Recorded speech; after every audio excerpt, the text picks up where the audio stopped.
Corría el mediodía del 27 de septiembre de 1974, un día que parecía transcurrir con la habitual calma tensa de la era balaguerista.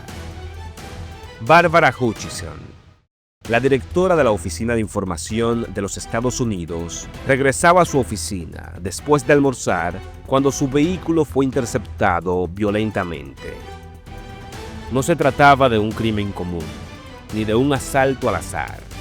Era una operación quirúrgica, ejecutada por un comando de 7 hombres fuertemente armados, que en cuestión de segundos neutralizaron la seguridad y secuestraron a una representante directa de la mayor potencia en el Caribe. La noticia corrió como pólvora por los despachos del Palacio Nacional y las redacciones de los periódicos. Un grupo radical de izquierda, autodenominado Comando 12 de Enero, había desafiado abiertamente al aparato de seguridad del Estado. La elección de la víctima no podía ser más simbólica. Al llevarse a Hutchison, los guerrilleros no solo atacaban al gobierno dominicano, sino que enviaban un mensaje directo a Washington, internacionalizando instantáneamente el conflicto interno dominicano. La Avenida Independencia se transformó en el epicentro de una crisis diplomática sin precedentes, congelando el pulso de una sociedad que ya vivía atemorizada por la represión política y las desapariciones forzadas que caracterizaban al régimen. En los primeros momentos reinó la confusión absoluta. Las fuerzas policiales se desplegaban caóticamente por la capital, mientras los secuestradores lograban evadir el primer cerco y dirigirse a su verdadero objetivo estratégico, el consulado de Venezuela. Este movimiento demostró que la operación había sido planificada meticulosamente para maximizar el impacto mediático y político, buscando una protección diplomática internacional que impidiera una masacre inmediata por partes de las fuerzas del orden. Antes de comenzar, pues te invito a que le des like a este video, te suscribas si no lo has hecho y que seas parte de esta familia. Ahora sí, vamos con esta historia. Durante los siguientes 13 días, el país entero quedaría en vilo, observando un drama que pondría a prueba la legendaria frialdad de Joaquín Balaguer y la paciencia del gobierno de los Estados Unidos. Lo que estaba en juego no era solo la vida de una mujer, sino la autoridad misma del Estado dominicano frente a la subversión y la capacidad del gobierno para mantener el orden en un clima de guerra fría. En este documental desentrañaremos paso a paso los eventos de aquel septiembre negro, analizando las motivaciones, los errores y las consecuencias de uno de los capítulos más audaces y olvidados del terrorismo en la República Dominicana. Para entender la magnitud de este evento, es imperativo sumergirnos en la atmósfera sofocante de 1974, un año donde el régimen de los 12 años de Balaguer se encontraba en su apogeo de control y represión sistemática. La oposición política, especialmente los movimientos de izquierda revolucionaria, habían sido metódicamente desmantelados mediante el exilio, la cárcel o la eliminación física, dejando a los grupos sobrevivientes en una situación de desesperación absoluta.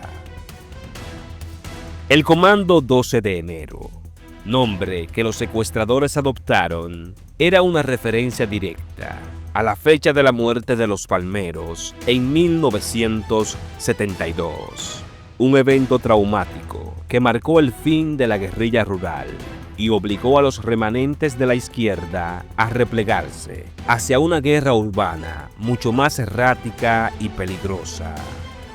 La sociedad dominicana vivía bajo el terror constante de la Banda Colorada, un grupo paramilitar que operaba con la anuencia de sectores militares para perseguir a estudiantes, sindicalistas y opositores, creando un clima donde la vida valía muy poco. En este contexto, el secuestro se perfilaba como la única herramienta asimétrica capaz de romper el cerco mediático y militar que el gobierno había impuesto sobre la disidencia. Los jóvenes que integraban el comando, liderados por Radamés Méndez Vargas, no eran meros delincuentes, sino militantes radicalizados que veían en la violencia revolucionaria la única respuesta posible ante un gobierno que había cerrado todas las válvulas de escape y que gobernaba con mano de hierro.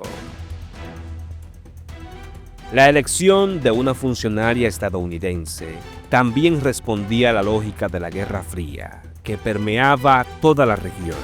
Estados Unidos era visto por estos grupos no solo como un aliado de Balaguer, sino como el arquitecto detrás del sistema de represión latinoamericano. Atacar a Hutchison era, en la ideología del comando, atacar la cabeza del imperialismo que sostenía el régimen, buscando provocar una intervención o una presión tal que Balaguer se viera obligado a ceder. Sin embargo, subestimaron la complejidad del tablero geopolítico y la astucia de un presidente que, lejos de ser un títere, manejaba los tiempos y las crisis con una frialdad calculadora que a menudo sorprendía incluso a sus propios aliados en Washington. Este periodo de la historia dominicana se caracteriza por una violencia sorda, donde los enfrentamientos ya no eran grandes batallas campales, sino golpes de mano, asesinatos selectivos y operaciones de alto impacto psicológico como esta. El secuestro de Hutchison fue, en muchos sentidos, el encanto de cisne de una generación de revolucionarios que intentó imitar las tácticas de los tupamaros o los montoneros del Cono Sur, pero que se topó con una realidad caribeña distinta y un aparato estatal mucho más resiliente. Tras la captura inicial, el comando llevó la operación a un nuevo nivel de complejidad, al tomar por asalto la sede del Consulado de Venezuela, ubicado en la Avenida Bolívar, violando así la soberanía de una misión diplomática extranjera. Allí no solo retuvieron a Bárbara, sino que capturaron a 7 rehenes adicionales, incluyendo al propio cónsul venezolano, Jesús García. Convirtieron el edificio en una fortaleza improvisada. Esta maniobra táctica fue brillante desde el punto de vista de la seguridad de los secuestradores. Sabían que el ejército dominicano no podía bombardear ni asaltar un consulado extranjero sin provocar un conflicto internacional gravísimo con Venezuela, lo que les garantizaba un escudo temporal contra la fuerza bruta del balaguerismo. Las demandas del comando se hicieron públicas casi de inmediato y eran tan ambiciosas como desesperadas. Exigían el pago de $1 millón en efectivo y la liberación inmediata de más de 30 presos políticos que se pudrían en las cárceles del régimen. Entre los hombres de la lista figuraban dirigentes de alto perfil del Movimiento Popular Dominicano y otros grupos de izquierda, cuya libertad se había convertido en una bandera de lucha para la oposición. Los secuestradores establecieron plazos fatales, amenazando con comenzar a ejecutar a los rehenes uno por uno si sus exigencias no eran cumplidas. Crearon una atmósfera de terror psicológico que se transmitía minuto a minuto a través de las emisoras de radio que cubrían este evento. El edificio del consulado fue rápidamente rodeado por un despliegue militar impresionante. Francotiradores del Ejército Nacional se apostaron en los techos colindantes y tanques de guerra bloquearon las calles adyacentes. Convirtieron el barrio en una zona de guerra.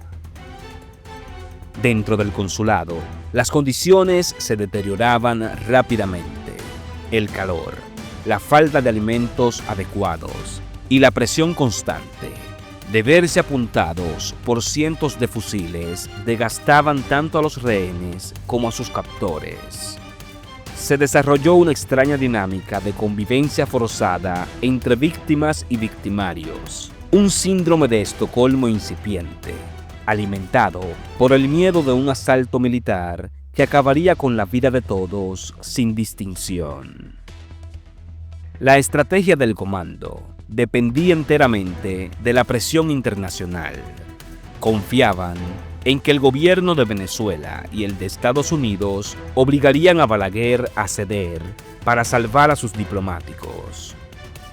Sin embargo, el tiempo jugaba en su contra. Cada hora que pasaba sin una resolución desgastaba su posición y permitía a las fuerzas de seguridad estudiar sus movimientos y debilidades.